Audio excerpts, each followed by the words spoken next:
Los comentarios y opiniones expresados en el siguiente video podcast son responsabilidad de quien los emite y no necesariamente representan una paráfrasis del contenido del PEP 22.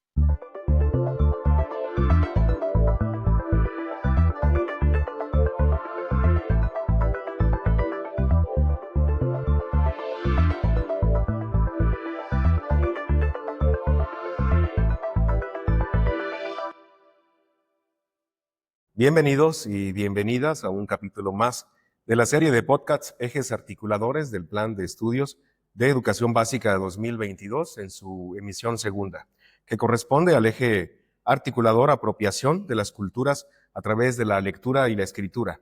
En esta sesión de charla tenemos a un interesante invitado, por demás conocido, de sobra, está decirlo, no solamente localmente en nuestra Iguala de la Independencia, y en su natal Tomatal, sino, quedándome corto, en nuestro estado de Guerrero.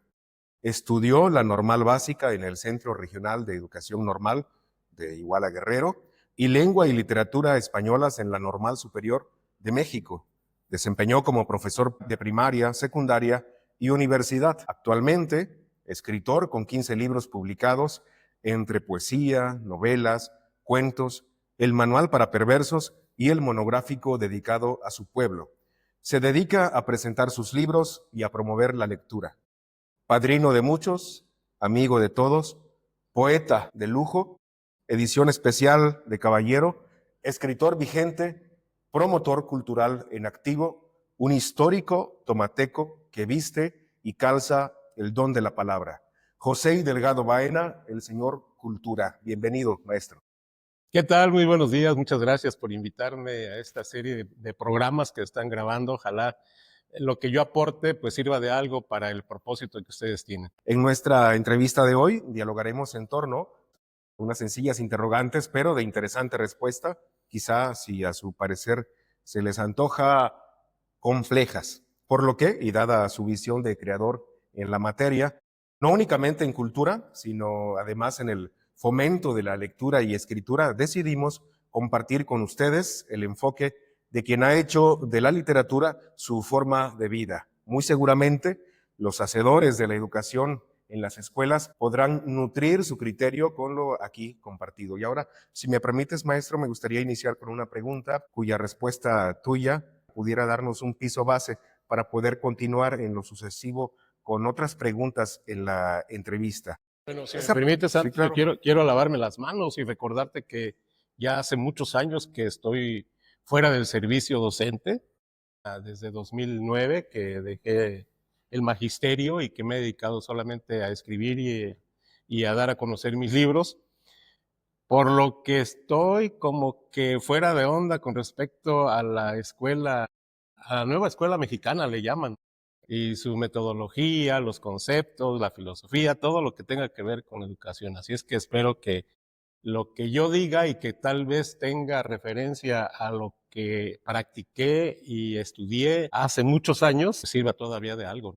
Compartimos la idea con mi compañero el maestro Luis de invitar a personalidades de la categoría como la tuya, maestro, para que nos compartan su experiencia no como una manera de repetir textualmente lo que nuestro plan de estudios actual establece en su texto, sino de alguna manera, si así se me permite nombrarle, de manera vivencial, cómo es que en este caso se está viviendo la apropiación de la cultura a través de algo que tú haces de manera excelente, que es escribir y fomentar la lectura. Y por supuesto leer, ¿no? Se dice que el que bien escribe es un buen lector. Ahora sí, si me permite, Debe ser. abrimos Sí. entrevista con la primera pregunta.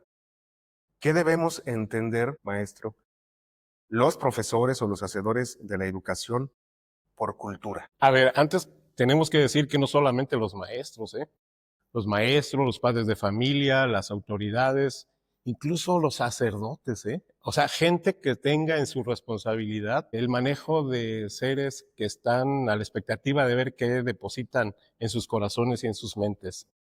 Me refiero pues a los niños, jóvenes, adolescentes, por supuesto, No deben hacer a un lado el dominio del concepto de cultura, entendiéndola como un conjunto de elementos que le dan identidad a un grupo de personas que conviven en un área determinada y en una época determinada también. Así podemos mencionar el lenguaje, para empezar, ya que es el tema, pero también las tradiciones, las costumbres, las artesanías además, y por supuesto la historia, que tienen que ver con ese cúmulo de conocimientos, de habilidades y de contenidos que el ser humano se va apropiando y utilizando para su convivencia diaria con los demás. Por eso pienso que es importante que los maestros, ya que estamos puntualizando en ellos, pues tengan el dominio de este concepto para saber que sus alumnos tienen una gran diversidad cultural, ¿no? Porque todos proceden de entornos distintos, aunque convivan en un mismo medio. Hablemos de la educación que ya se trae desde el hogar, de los padres. La manera de hablar, la manera de vestir, la manera de relacionarse, de cómo se proyectan ante los demás, todo eso debe ser entendido y aceptado para que no exista ningún tipo de discriminación de ninguna manera, ¿no? Ni por cómo viste, ni por cómo habla, ni de dónde viene, etcétera, ni cómo se llame. Que no haya ninguna forma de discriminación por parte de los maestros para que ellos mismos hagan que los alumnos, sus compañeros, pues igual se conduzcan con respeto y propiedad ante los demás. Nos resulta interesante esta relación muy cercana e indisoluble del lenguaje con la cultura, y lo digo porque mencionas el lenguaje como una dimensión más amplia o un universo completo, y no solamente sus partes, como pudiera decirse la lectura y la escritura. Me gusta cómo lo manejas, el lenguaje, porque decía yo, mantiene, creo, una relación indisoluble con la cultura, porque la una construye a la otra, y pudiéramos quizá preguntarnos como lo hicieron los científicos hace cientos de años, la pregunta primigenia: ¿qué fue primero, el huevo o la gallina? ¿Y qué fue primero, la cultura o la lengua? ¿No? Y ahí podríamos caer en un círculo muy rico en debate. Pero si me permites avanzar con la pregunta, ya que estamos influenciados por esto que acabas de comentar. Quizá Sí, porque es que generalmente se menciona como cultura lo que tenga que ver solamente con las cuestiones artísticas, ¿no? O si acaso con los conocimientos, y que digas tiene un alto nivel cultural, ¿verdad? Sí. Cuando dice sabe mucho, o es muy culto porque va a los conciertos, porque le gusta ir a las presentaciones de libros o a las exposiciones pictóricas, en fin, se proyecta como alguien que tiene mucha cultura, se le identifica así a cierta persona, pero la cultura en sí es un contenido de muchos más elementos. Sí, a veces nos subimos a un taxi en algún momento y nos encontramos con un chofer que es muy ameno en su plática, que es empático también, Y te aborda cualquier en la tema charla, también. y te habla de política, te habla de religión, de lucha libre, el Sí, programa de entretenimiento que pasa por las tardes en el canal sí. local, etcétera, ¿no? Te bajas con ese sabor de boca de haber tenido una plática con una persona culta. Y a veces, si la plática lo permite, le preguntas cuál es su nivel de estudios y piensas a lo mejor tiene una licenciatura mínimamente, ¿no? Y te dice, no, pues yo solamente terminé la secundaria porque yo tengo la escuela de la vida. Te podría decirse incluso de otra manera, que todo lo que nos está influenciando, lo que somos, es un resultado de la influencia cultural que tenemos, ¿no? Entonces, todos tenemos cultura, pero la creencia de que quien está más informado que otros o tiene un nivel superior de conocimiento es más culto es el que permea, ¿no? Se me viene a la mente otro caso, no positivo, pero sí célebre, de un personaje, un asesino serial, Ted Bundy. Se sabe por las investigaciones que se hicieron sobre él que pues fue un hombre muy culto, un hombre muy preparado además de muy inteligente, ¿no? Él precisamente, creo que puedo ligar este ejemplo con la pregunta que hace algunos minutos ya pretendía hacerte. Precisamente Ted Bundy, en una de las entrevistas tantas que tuvo, alguien le hizo la pregunta sobre a qué cree que le atribuía el haberse convertido en un asesino serial, el haber cruzado esa línea divisoria entre ser una persona, un ciudadano, un sujeto ejemplo para su sociedad, a convertirse en un asesino serial. Y él, sin titubearlo, dijo que su acercamiento a medios impresos, a leer contenido violento, literatura que rozaba en la necrofilia, y así sucesivamente fue escalando hasta llegar a una literatura que mezclaba todo, la violencia, la necrofilia y la pornografía. Y llegó un momento en el que estaba tan influenciado por ese contenido impreso que acostumbraba él a leer, a tener acercamiento, que ya no le satisfacía.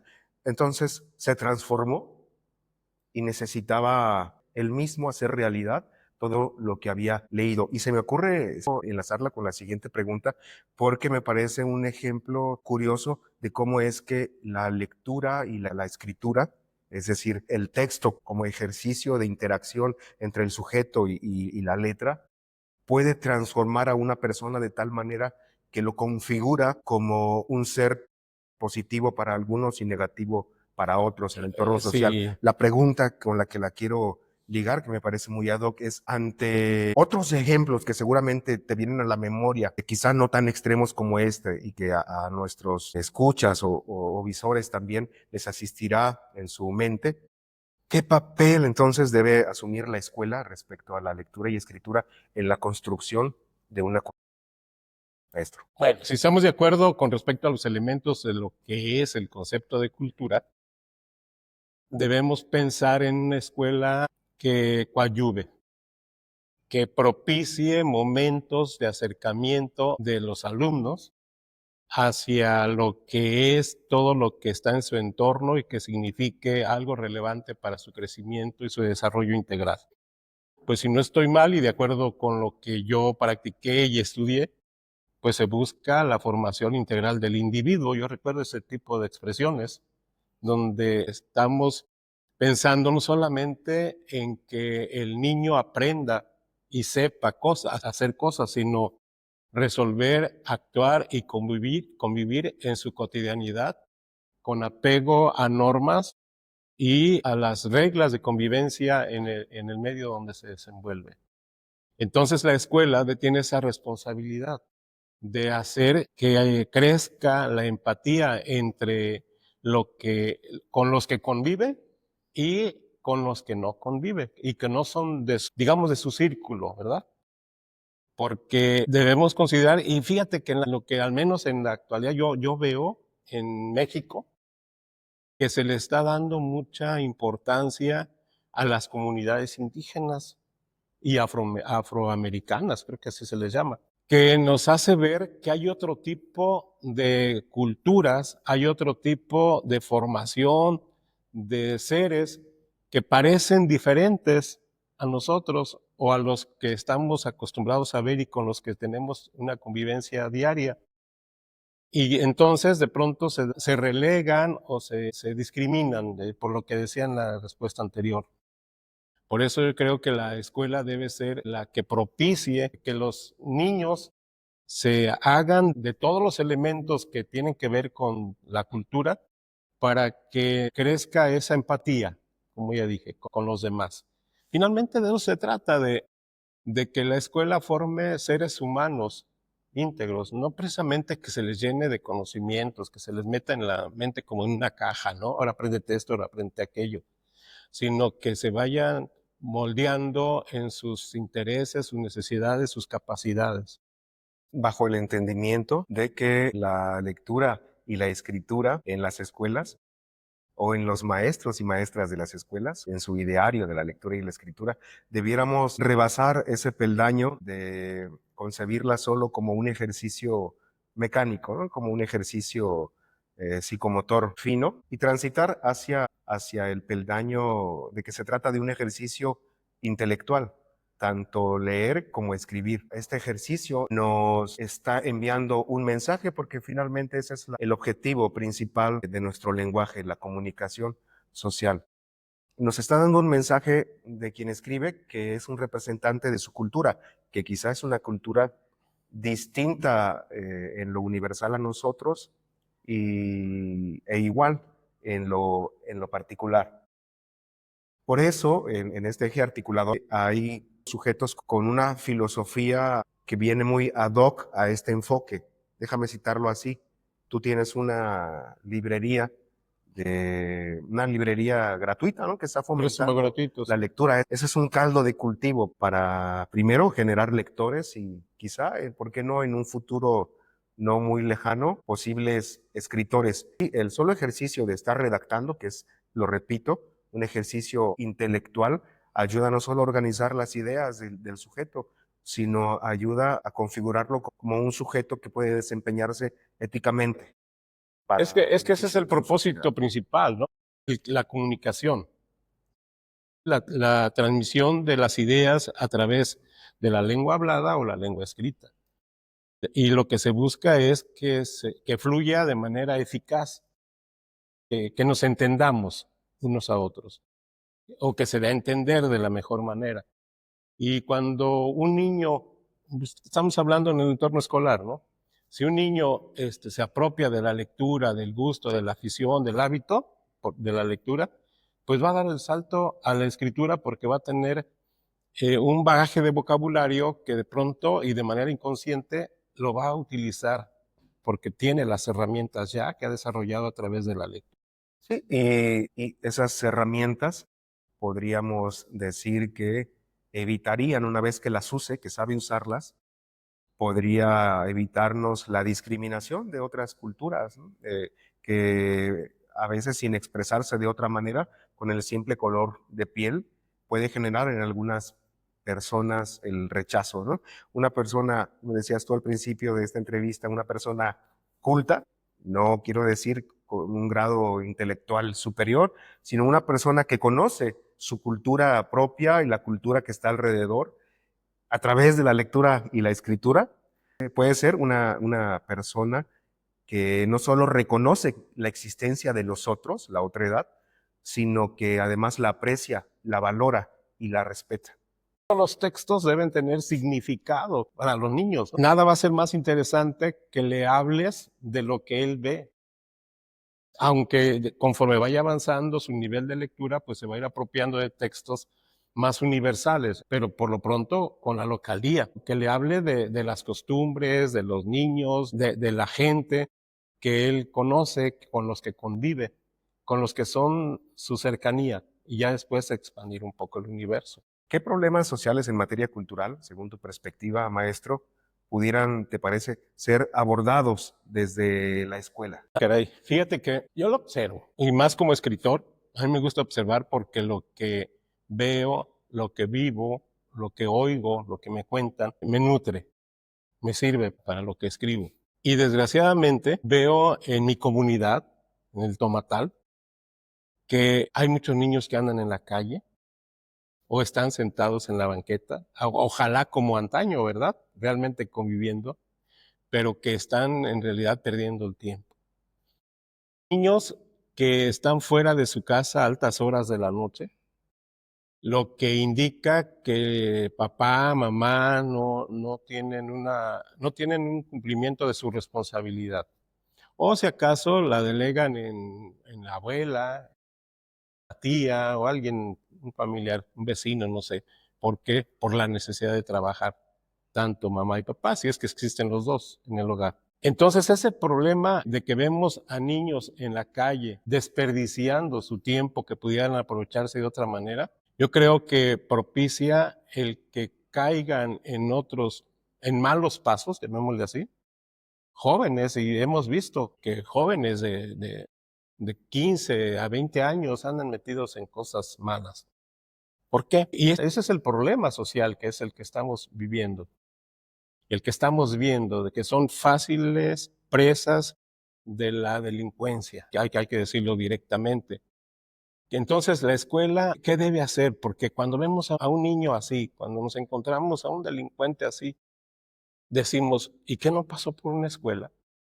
¿Qué no pasó por las manos de un maestro? ¿Qué pudo hacer el maestro para evitar que ocurriera.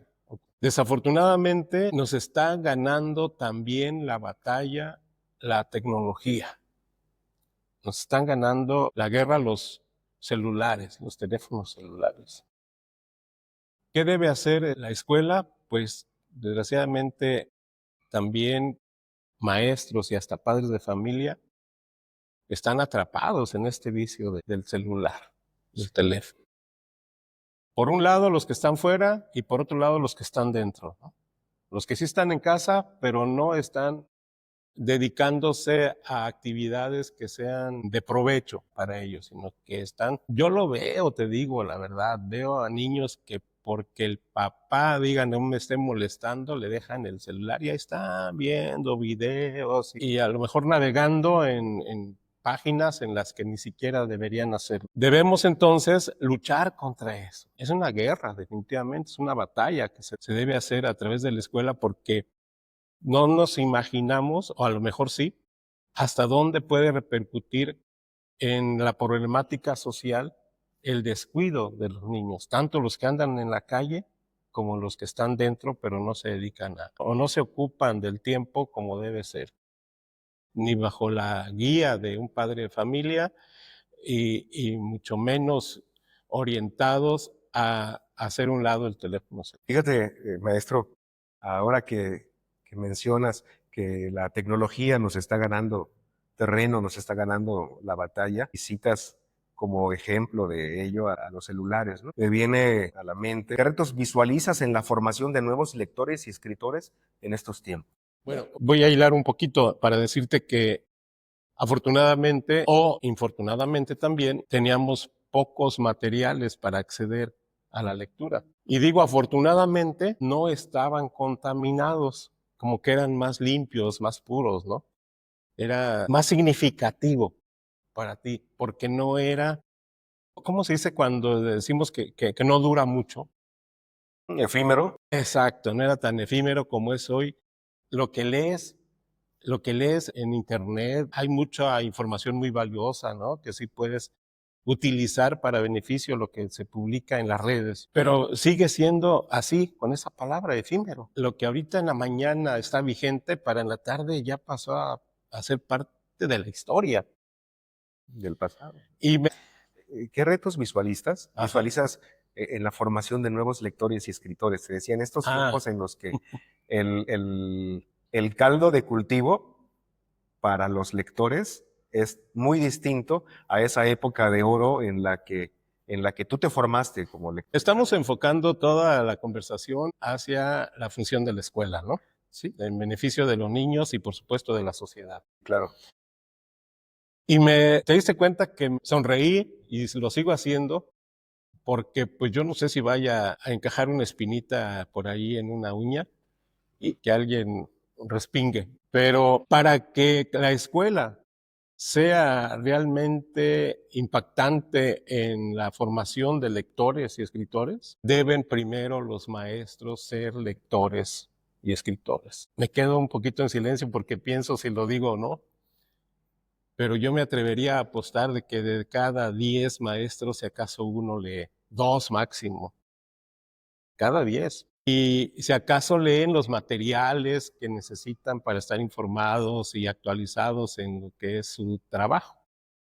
Pero una lectura de aficionado, de espontaneidad, de placer o por gusto, que hagan libre y que yo dijera, a ver, aquí están 10 maestros y les voy a pedir que me muestren el libro que traen bajo el brazo o en su mochila, en su portafolio y que me digan qué libro están leyendo. Corremos el riesgo de que ninguno, ¿eh? Si acaso uno o dos, me atrevería para no quedar mal. ¿Qué quiero decir con esto? Que si la escuela o los maestros no tienen el hábito y el gusto por la lectura, ¿cómo van a convencer a sus alumnos de que es de gran beneficio la lectura y por ende la escritura? A un maestro encárgale que escriba y redacte un oficio que necesita entregar y le pide ayuda a otro compañero. ¿Sí? ¿Por qué? Porque no tiene las herramientas para escribir, porque no las ha adquirido mediante la lectura, que ya estuvimos de acuerdo hace un rato que te las ofrece. Entonces, el primer gran reto es ese. El hacer que los maestros y también los padres de familia, hay que involucrarlos, porque sabemos que es una responsabilidad compartida entre maestros y padres de familia, también se conviertan en lectores. Pero los padres de familia también, me atrevería a decir que ahora sí que de 10, a lo mejor la mitad, por no irme a uno siquiera, tienen el hábito y el gusto por la lectura. Y que forma parte de una generación en la que no teníamos celulares. O llegó el celular y yo sé que si mi mamá viviera tendría su Face, ¿no? Su perfil de Face. Okay. ¿Por qué? Porque nos absorbe, pues. Nos absorbe la modernidad o la tecnología. Pero pues hay límites y sobre todo hay responsabilidades. Si tú, maestro, quieres influir en tus alumnos para que se conviertan en lectores, no se los digas, muéstraselo, ¿sí? Con el ejemplo. A ver, vamos todos a leer. Aquí están los libros y yo tomo mi libro también y me pongo a leer. Pero yo advertí cuando trabajé hace casi 20 años, ¿no? Que mandaban a los alumnos al rincón de la lectura, que así se llamaba entonces el programa, no sé si existe todavía. Mandaban a los alumnos al rincón de la lectura y se iban a comadrear, perdón por la expresión, con otros compañeros y no iban a acompañarlos. ¿Por qué? Porque allá había un responsable del aula de rincón de lectura y que se encargue de los niños y yo me voy a hacer otras cosas en vez de que los acompañen. Esa es la palabra, que los acompañen en esa formación, en esa parte de su formación, el adquirir el hábito y el gusto de la lectura. Perdón que lo diga, pero para mí ese es el primer gran reto, formar maestros y padres de familia. Comparto, maestro. Para finalizar, una última pregunta, porque a pesar de que me está pareciendo muy amena tu plática o nuestra charla, sé que tienes un compromiso y que seguramente te estamos retrasando. Me quedan 2 No, minutos. no voy a desaprovechar esta oportunidad de lujo de tenerte con nosotros en esta serie de podcasts. Mira, a propósito de lo que ya mencionas, esta visión acerca de que quizá la mayoría de los maestros no somos tan asiduos a la lectura como un hábito intelectual que constantemente esté generosamente nutriendo nuestra mente, nuestro intelecto. Y este sector tan reducido, quizá, de maestros, que sí lo hacen porque hay excepciones, claro, ¿no? Hay excepciones honrosas. ¿Será que el territorio cultural tiene una influencia en mayor o en menor medida para que se formen esos lectores en el nivel que necesita nuestra sociedad? Y déjame ponerlo así, particularmente que se necesita en las escuelas para que como hacedores de la educación podamos fomentar la lectura y la escritura en nuestros alumnos. Ese territorio cultural, ese contexto que tenemos social en nuestro... Al usar la palabra contexto ya me das una idea, pero te iba a preguntar sobre territorio cultural si lo manejabas como una metáfora o como algo geográficamente hablando de un sitio, un espacio delimitado, ¿no? Supongo entonces que estamos hablando de un espacio o es una metáfora Un espacio, al decir territorio cultural. un espacio físico no solamente, es decir, no un territorio que se pueda medir con, en kilómetros o en Ajá. metros, ¿no?